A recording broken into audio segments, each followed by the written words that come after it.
పారిశ్రామికవేత్తలను చేశాం. మరో 5 లక్షల మంది లక్ష్యంగా పెట్టుకున్నాం. స్వయం ఏపీతో బ్రాండింగ్ కూడా చేస్తున్నాం. మహిళల రక్షణకు అత్యంత ప్రాధాన్యత ఇస్తున్నాం. ఆడబిడ్డలపై అకృత్యాలకు పాల్పడితే ఎవరైనా ఆడబిడ్డల జోరుకొస్తే అదే చివరి రోజుని నిరూపించాం. కంటిన్యూ కూడా చేస్తాం. గంజాయి డ్రగ్స్ పై అత్యంత కఠినంగా ఉన్నాం. సోషల్ సైకోల తాట తీసి మహిళల ఆత్మగౌరవాన్ని కాపాడుతాం, నిలబెట్టుకుంటాం. మొన్నటి విజయంలో మహిళలదే కీలక పాత్ర. దానికి గౌరవంగా మరొక్కసారి విజ్ఞప్తి చేస్తున్నా, ఈ మహానాడుని మా ఆడబిడ్డలకు అంకితం చేస్తాం. మహిళా మహానాడుగా ముందుకెళ్తాం. మనం ఏ ఆలోచన చేసినా, ఏ సంస్కరణ తెచ్చినా, ఏ పాలసీ అమలు చేసినా అది యువత కోసమే. ఉమ్మడి రాష్ట్రంలో ఐటీ రంగానికి ప్రాధాన్యత ఇచ్చాం.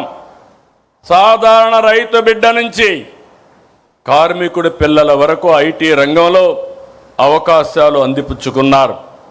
ఒక్క పాలసీతో లక్షల కుటుంబాల్లో వెలుగులు నింపాం. నేడు దేశ విదేశాల్లో ఐటీ రంగంలో మన బిడ్డలు సాధించిన విజయాలు చూస్తే ఆనందం కలుగుతుంది.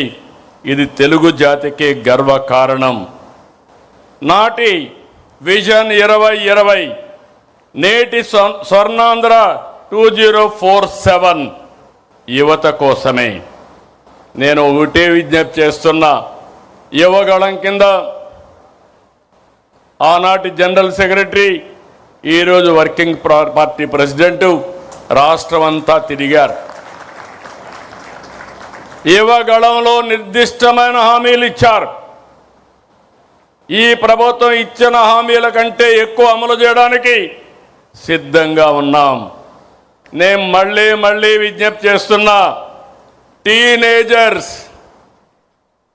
జన్ ఆల్ఫా, జన్ జీ, ఈ ముగ్గురికి విజ్ఞప్తి చేస్తున్నా, మీ ఆలోచనలు మీ మైండ్లో ఏమున్నాయో దానికంటే బియాండ్గా తెలుగుదేశం పార్టీ ఆలోచిస్తున్నాం, ముందుకు తీసుకెళ్తాం.